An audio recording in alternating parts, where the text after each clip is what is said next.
Pam,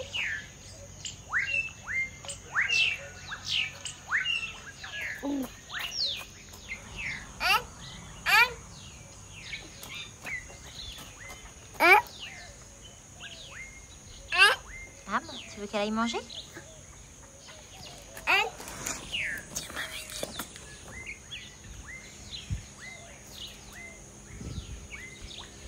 Je suis heureuse de vous retrouver aujourd'hui. Le soleil est de retour, mais les grosses pluies de la semaine passée ont drastiquement fait chuter les températures la nuit. L'hiver arriverait-il plus tôt cette année? Espérons-le. Bon, il est 5h18. Il fait super frais. On a combien? 19 degrés. La routine a repris son cours. Les enfants ont repris les activités scolaires de manière plus intensive, ainsi que les activités extrascolaires. Et justement, en parlant de ces activités-là, j'ai moi aussi enfin sauté le pas et débuté la musique. Je vois que mon cours arrive, j'y vais. Cette semaine off nous a vraiment fait beaucoup de bien. Tout a tourné au ralenti. La maison, le boulot, le ranch, nous. Un petit peu de travail scolaire à dose plus douce, pas de danse, pas de taekwondo, mais des soirées panuchos, films ou sorties en famille. Les meilleurs remèdes au monde pour éviter de laisser la cocotte minute exploser sous la pression du quotidien. Mais avant de revenir sur cette semaine qui vient de s'écouler, je tenais à remercier BetterHelp qui sponsorise cette vidéo et avec qui je continue de me faire accompagner. Pour ceux qui ne connaîtraient pas encore, BetterHelp est une plateforme de thérapie en ligne qui redéfinit l'accès au soutien psychologique. En quelques clics, elle met en relation des utilisateurs comme vous et moi avec des thérapeutes français certifiés et inscrits à l'ARS, l'Agence régionale de santé, disponible pour des échanges par message, appel ou visioconférence. C'est flexible et c'est accessible partout dans le monde. BetterHelp offre un accompagnement personnalisé. Tout commence par un questionnaire pour définir nos besoins et être mis ensuite en relation avec un thérapeute qui nous correspond le mieux et pas juste le premier disponible. Que ce soit pour gérer l'anxiété, un burn-out, un deuil ou simplement retrouver un équilibre de vie. La plateforme permet de parler à un thérapeute de la manière qui nous convient le mieux, en toute flexibilité et en fonction des besoins et des attentes de chacun.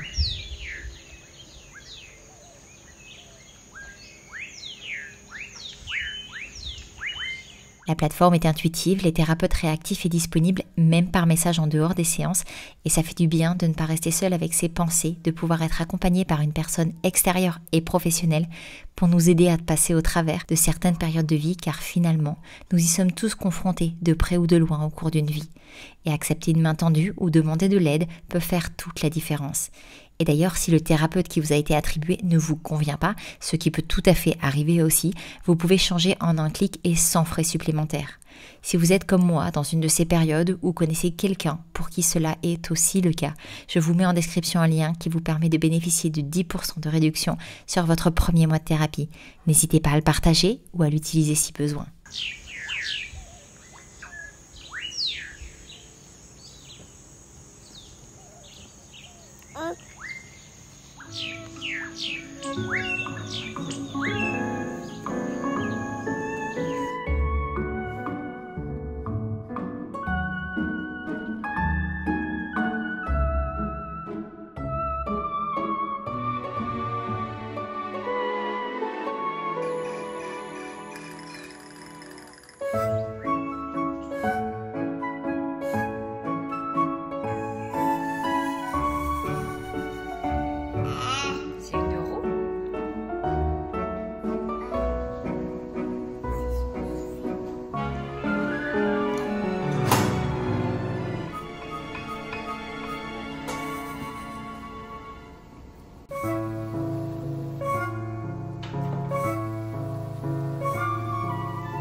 T'as ton fan club qui te regarde.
J'ai longtemps hésité avant de me décider à vous partager ceci et d'y apposer ce titre.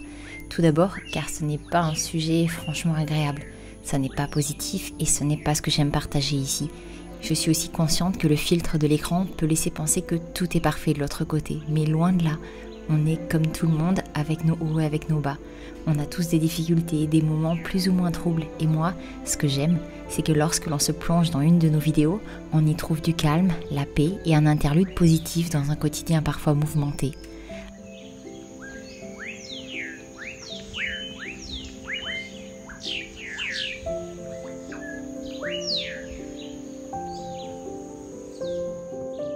Alors vous partager cet autre côté n'est pas simple pour moi. Je ne m'en suis jamais cachée pour autant. La grossesse puis l'arrivée de Céleste ont été un tsunami émotionnel qui m'ont plongée, sans que je n'y comprenne rien du tout, dans une dépression postpartum pour la première fois de ma vie. Et même si c'est pas forcément ce que j'ai envie de véhiculer, je pense que c'est important aussi parfois d'en parler, de dire ce qui est, de dire ce qu'on ne voit pas forcément. Parce qu'en parler, c'est aussi permettre à ceux qui vivent la même chose de se sentir moins seuls.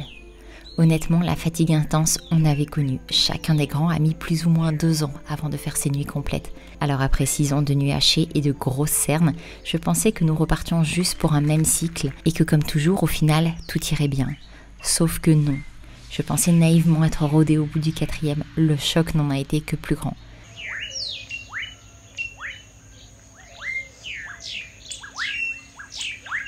Sauf que voilà, Céleste aura bientôt 2 ans et je n'en suis toujours pas complètement sortie.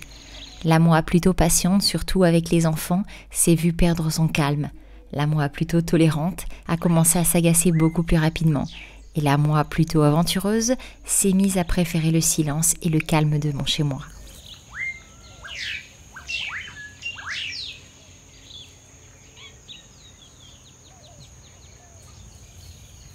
Je vais mieux, je me sens mieux, honnêtement, grâce à l'aide que je vais chercher auprès de ma thérapeute et de tout ce que je mets en place à côté. Et c'est d'ailleurs ce qui m'a poussée à me mettre enfin à la musique. Ce n'est certainement pas ça qui changera tout, j'en suis bien consciente et en toute honnêteté, ce n'est pas ce que j'attends de la musique. Mais c'est par contre un petit caillou de plus sur un chemin sinueux. C'est tellement long et douloureux de guérir. Pourtant, il n'y a vraiment pas d'autre issue.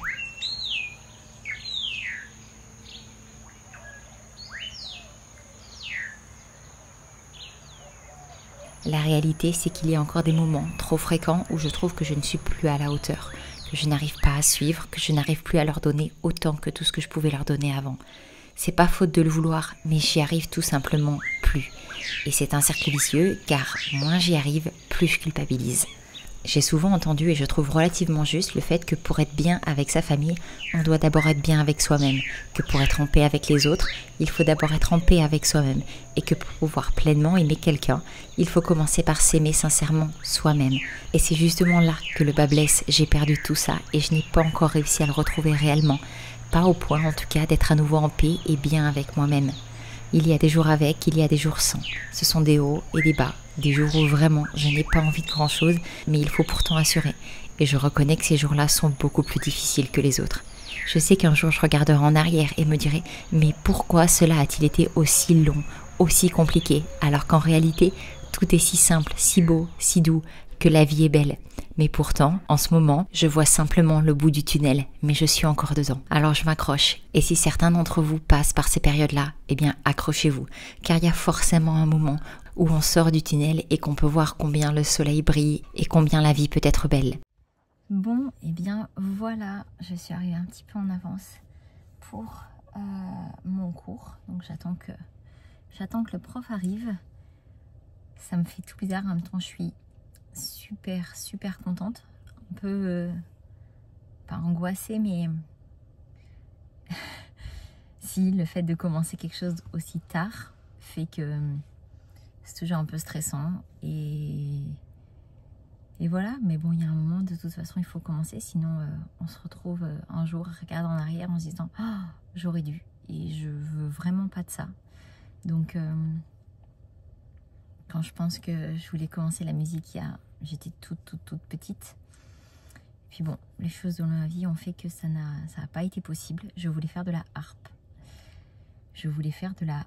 Mais l'endroit le plus proche pour pouvoir faire de la harpe, parce que c'est quand même un instrument qui ne court pas les rues, c'était le conservatoire à Aix et ça faisait beaucoup de routes à faire très fréquemment. Puis j'étais pas toute seule, puis il y avait l'école, puis il y avait tout. Et donc mes parents m'ont dit ben ça va pas être possible, la harpe, choisis autre chose. Et du coup, très déçue de ne pas avoir pu faire l'instrument que je souhaitais, j'ai choisi quelque chose qui n'avait rien à voir, l'équitation. Donc c'était plus proche, mais ça, je pense, n'a pas été ce qui est le plus simple pour mes parents. Mais au final, ben, j'ai commencé à monter à cheval, toute petite, mais je voulais faire de la harpe avant ça. C'était mon choix premier. Et alors aujourd'hui, j'ai plus d'aspiration à faire de la harpe ou à apprendre. Mais c'est vrai que quand on était parti, avant qu'on parte vivre à Montréal, on s'était dit, est-ce qu'on a un ami qui fait de la musique professionnellement là-bas? Et Seb m'avait dit, oh, bah, le jour où on ira, on verra si tu peux prendre des cours de violon et tout ça. Et puis bon, les choses ont fait que ça n'a pas été possible, ça ne s'est pas fait. Et les années ont couru. Ça fait déjà 10 ans qu'on a quitté Montréal. Non, pas 10 ans qu'on a quitté Montréal, 10 ans qu'on est arrivé à Montréal. Je dis des bêtises. Puis voilà, aujourd'hui 35 ans, mieux vaut tard que jamais. Mais c'est vrai que ça me met un peu la pression parce que j'ai pas que ça à gérer. Il y a ça, il y a l'école des enfants. Je révise aussi pas mal pour mon examen de naturalisation. Donc ça me stresse un peu aussi. Et j'espère être à temps pour pouvoir le passer en début d'année. Donc là, c'est 3 mois avec pas mal de boulot. J'aurais peut-être dû attendre avant de commencer la musique. Mais le problème, c'est qu'à force d'attendre, on fait rien. Et au final, j'ai quand même pris la décision de le faire maintenant. Donc voilà, j'ai hésité entre piano et violon. Donc j'ai demandé au prof. En fait, ce qu'il y a, c'est que j'ai très envie d'apprendre le violon, mais je sais que c'est extrêmement ingrat et que pendant très longtemps, je ne vais pas avoir de résultats et que ça pourrait très rapidement me démotiver. Je me connais. Donc, le piano a cet avantage, c'est que on peut voir des résultats beaucoup plus rapidement. Donc voilà, pour l'instant, je suis juste stressée, contente mais stressée. Donc voilà, on verra bien. Je vais devoir mener un peu les deux de front, enfin un peu tout de front. Mais ça reste une interlude que je m'accorde pour pouvoir avoir un peu de temps aussi où je suis off. Là depuis, alors j'ai pas pu le faire lundi dernier, mais lundi d'avant, je m'étais pris la journée pour aller bosser à l'extérieur. C'est pas tant pour aller me tourner les pouces parce que j'ai quand même pas mal de choses à faire entre le boulot. Et puis j'avais quand même réglé aussi pas mal de paperasse et m'étais occupée de l'examen de naturalisation, etc., etc. Donc je ne manque pas de choses à faire, mais au moins je suis seule et il n'y a pas surtout les enfants qui rentrent 46 fois dans la chambre et qui viennent me déranger parce qu'ils ont une question, que tchic, que tchac, ou parce qu'ils se disputent. Et le problème, c'est que dès que je sors moi de ma concentration, c'est beaucoup plus compliqué pour y revenir. Et donc je n'avance pas. Je n'avance pas quand je bosse à la maison où j'avance à pas de fourmis et donc tout me prend un temps infiniment plus long que ce que ça devrait. Donc voilà, aujourd'hui je suis partie relativement tôt, plus tôt que la dernière fois, pour pouvoir venir à mon cours. Je voulais passer à la banque, sauf que je vais être trop juste au niveau timing, donc j'ai pas pu y aller. J'avais on a reçu de la comptable, des trucs à payer pour l'entreprise, donc il fallait que je m'en occupe, mais là, j'allais être trop juste. La banque ouvre à 8h30 et moi, mon cours est à 9h. La banque, il y a souvent la queue. Donc voilà. Bon, je vois que mon cours arrive. J'y vais. J'ai grandi avec de la musique. Mon papa a appris le piano tout seul lorsqu'il avait lui aussi 35 ans. Mon frère a commencé à jouer de la batterie tout petit et quand je pense à mes dimanches matins, j'ai le souvenir de me lever en entendant mon père jouer du piano et ma maman chanter. J'aurais adoré moi aussi jouer d'un instrument, mais j'ai raté le cap qui rend l'apprentissage facile. Comme je vous le disais un peu plus tôt, petite, lorsque mes parents m'ont demandé ce que je souhaitais faire, je leur ai dit que je voulais apprendre à jouer de la harpe, pas l'activité la plus facilement réalisable. Je ne sais même pas pourquoi la harpe m'appelait autant, mais ce qui était certain, c'est que c'était cet instrument et aucun autre. C'est ainsi que, déçue et un peu vexée, j'ai choisi la seule autre chose qui m'intéressait, l'équitation. Difficile de faire plus opposé, mais c'est ainsi que j'ai commencé à monter à cheval et ai oublié l'idée de jouer un jour de la harpe et d'un instrument de musique tout court. Me voilà donc aujourd'hui, près de 30 ans plus tard, à sauter un pas qui me terrifie tout autant qu'il m'anime. Une belle manière de montrer par l'exemple aux enfants qu'il n'est jamais trop tard pour quoi que ce soit, mais qu'il est aussi toujours plus facile d'apprendre lorsque l'on est jeune et disponible, et qu'en ce sens, il ne faut pas hésiter à faire quoi que ce soit dès que cela est possible.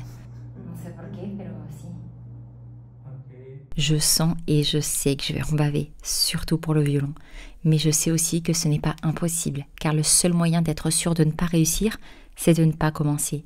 Et si j'ai excellé jusque-là, aujourd'hui, j'ai vraiment envie que cela change.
Entonces eso hay que practicar un poquito más.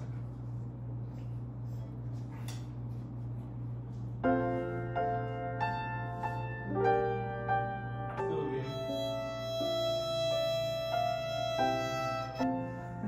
No se preocupe, es parte del proceso.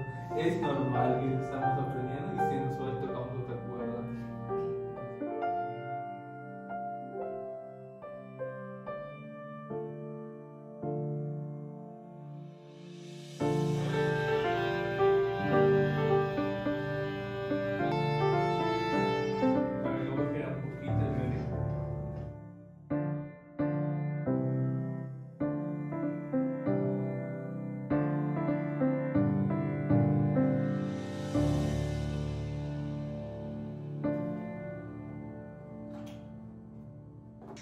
Fundamental, modal Dominante. y dominantes. Ok. Sí.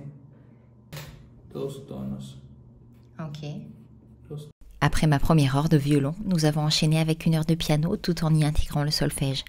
Como uno. Uno. Un tono. Ah, ok. Fa, sol, entonces. Ajá. Do, mi, sol. Do, mi, sol. ¿Lo puede tocar? Ok, do, mi, Ok. sol. Ah, sí, se escucha frecuentemente do, mi, sol. Ese es do. Ah, ok. Eso es el acorde de do. Okay. Okay. Esa es una manera. Hay otra manera un poco más práctica, más sencilla. Ok. Je suis vraiment contente de l'école de musique des enfants. Enfin, plus que des enfants maintenant, puisque c'est aussi la mienne. Jeudi, pendant leur cours de solfège, le professeur a créé une portée au sol avec des cordes et à chaque note qu'il leur donnait, ils devaient se positionner correctement sur la portée. Je trouve ça super ludique, en plus d'être vraiment un bon apprentissage. Je ne connaissais pas du tout et les enfants étaient ravis quand ils m'ont raconté comment ils avaient travaillé le solfège ce jour-là. Cette semaine, Timothy a appris sa première musique à la guitare.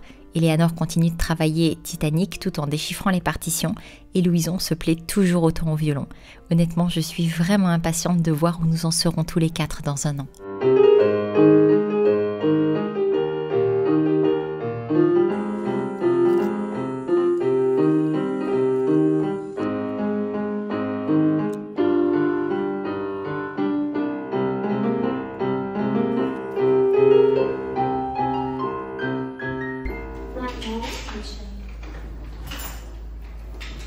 Alors, dans, sans, par et chez, Ce sont des prépositions.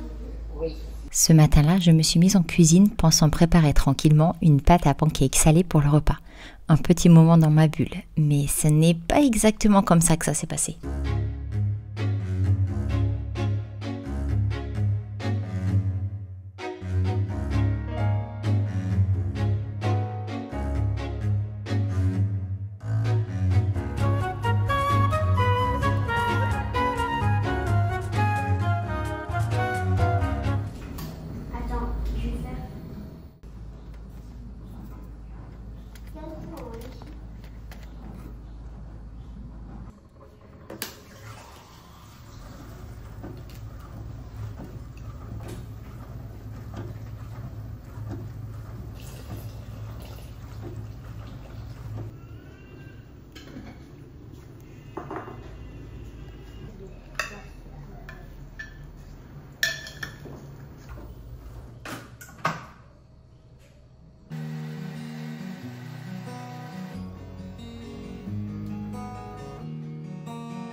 Ah.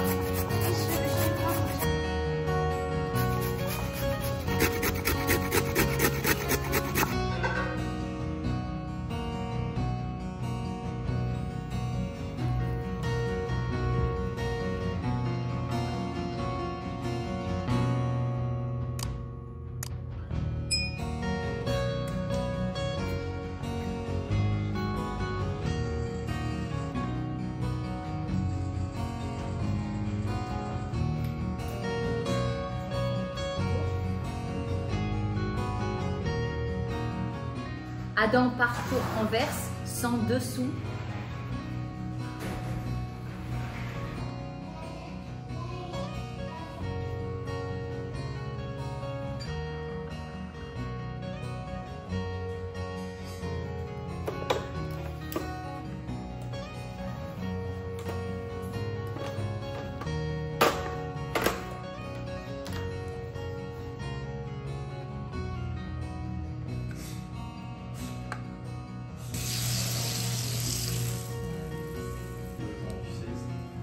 Oula.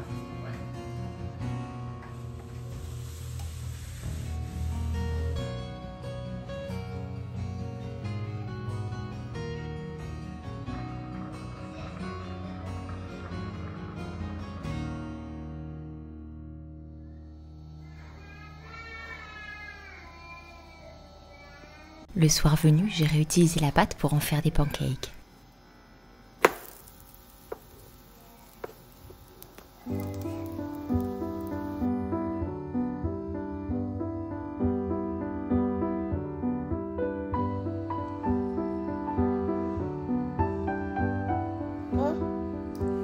C'est bon ?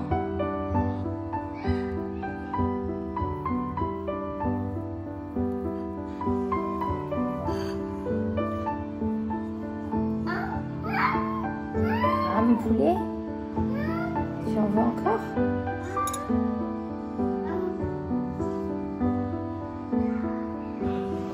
Encore ? Tu veux encore des carottes ?